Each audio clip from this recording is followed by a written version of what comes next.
Have you ever watched a Chinese cooking video and wondered, why is there so much oil in everything? From tiny street stalls in rural villages to luxury restaurants in major cities like Shanghai and Beijing, oil seems to be everywhere. The Chinese deep fry, stir fry with generous amounts of oil, and even preserve food using oil. What's fascinating is that people eat these oily dishes every day, generation after generation. So why is that? Don't Chinese people worry about their health? The answer lies not only in taste preferences, but also in geography, history, culture, and lifestyle across this vast country. Geography and natural conditions. China spans more than 9.6 million square kilometers, stretching from the dry Gobi Desert in the north to humid tropical forests in the south. This diversity in climate and terrain has shaped eating habits, and oil became a crucial element of adaptation. The cold north. In the northeast, winters are long and brutal, with temperatures dropping far below zero.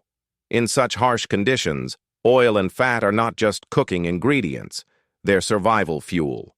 Take the dish dong ru, frozen pork jelly, for example. Pork is simmered in fat for hours, creating a melt-in-your-mouth layer of gelatinous fat.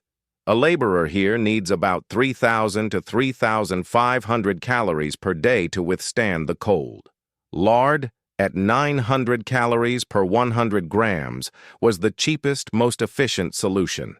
Another example is northern fried bread, made from flour and salt, deep-fried in lard at high heat. Just one small piece could give a farmer enough energy to work in the fields all morning. The warm and humid South. By contrast, the South has a warmer climate and fertile soil. Here, people turn to plant-based oils, especially soybean oil. The Yangtze River Delta produces about 60% of China's soybeans, around 20 million tons annually. Soybean oil naturally became a kitchen staple. A signature dish is crispy fried Hunan fish. Fresh fish is deep fried in oil for 5 to 6 minutes, creating a golden crust while keeping the flesh tender. A single 500-gram fish requires nearly 200 milliliters of oil, showing just how central vegetable oil is to southern cuisine. The mountainous Sichuan region. At altitudes above 3,000 meters, fuel like wood has always been scarce. People invented quick stir-frying over high flames, using plenty of oil to conduct heat efficiently and keep food crispy and fresh. A single plate of stir-fried vegetables might use 3 to 4 spoonfuls of oil. This technique gave birth to the flash stir-fry style that defines Sichuan cooking today. From the freezing north to the fertile south to the high mountains, oil became both a tool for survival and a culinary habit tied to each region. Culture and history. If geography laid the foundation, culture and history breathed soul into China's love for oil. For centuries, the country endured famine and scarcity. Back then, oil wasn't just food. It symbolized wealth and prosperity. Having oil on the table meant the family was well off and not going hungry. A famous example is Peking duck. Originating in the Yuan dynasty, it was once reserved for royalty. Each duck requires liters of oil during preparation, giving it its shiny golden skin. Today, more than 3 million Peking ducks are consumed in Beijing annually. That's over 3 million liters of oil for just one dish. From imperial delicacy to national pride, Peking duck reflects how oil became tied to cultural identity. Chinese philosophy also plays a role. According to yin-yang balance, oil is considered yang, warm, used to counterbalance yin, cool foods like vegetables, fish, and tofu, helping maintain bodily harmony. Chinese cuisine also emphasizes 3 elements: aroma, color, and taste. Oil is the secret ingredient that ties them together. Deep frying chicken in peanut oil, for example, produces golden skin, a rich fragrance, and a savory flavor that penetrates every bite, creating the complete sensory experience. Oil in culinary art and preservation. Chinese cuisine is divided into 8 great schools with thousands of specialties. but oil is their common denominator. In Sichuan, oil is elevated to an art form with chili oil. Soybean oil is heated to 200 degrees Celsius, then infused with dried chilies, Sichuan peppercorns, and sesame seeds. It's an essential condiment for noodles and hotpot.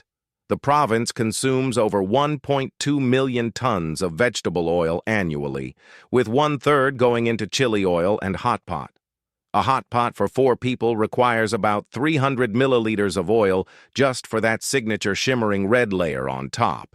In Yunnan, before refrigerators, meat was preserved by submerging it in lard. 1 kilogram of meat required about 300 grams of fat to last through the winter. Families typically stored 5 to 10 kilograms of lard each year, making oil their natural refrigerator. Thus, oil wasn't just for cooking, it was for flavoring, preserving, and even surviving. Modern-day challenges. However, as society modernized, oil began bringing new problems. Since China's economic reforms in 1978, living standards have improved rapidly. But along with prosperity came diets richer in oil. According to the WHO, obesity in China was only 1% in 1980. By 2023, it had surged to 16%. Over 200 million people. About 120 million Chinese now suffer from type 2 diabetes, and cardiovascular disease accounts for 40% of urban deaths. On average, Chinese people consume 42 grams of oil per day, double the WHO's recommendation. Iconic dishes like roasted meats, spicy hot pots, and fried chicken, once symbols of pride, are now seen as culprits of poor health. Yet paradoxically, a 2023 survey showed 72% of young people in Beijing still eat fried or stir-fried foods at least 3 times a week, despite knowing the risks. This shows how deeply oil is ingrained in Chinese culinary culture, so much that even modern health concerns can't easily break the habit. From frozen pork jelly in the freezing Northeast, to fiery Sichuan hot pots, to golden fried bread in rural villages, to the world-famous Peking duck, oil has been central to the Chinese dining table for centuries. Oil was once a shield against harsh climates, a symbol of wealth and abundance, the soul of culinary artistry, and now also a modern health challenge. One thing is certain, oil has become inseparable from China's cultural identity. And what about you? If you had the chance to visit China, would you dare to try these oily, spicy, sometimes eye-watering dishes? Share your thoughts in the comments below. I'd love to hear them.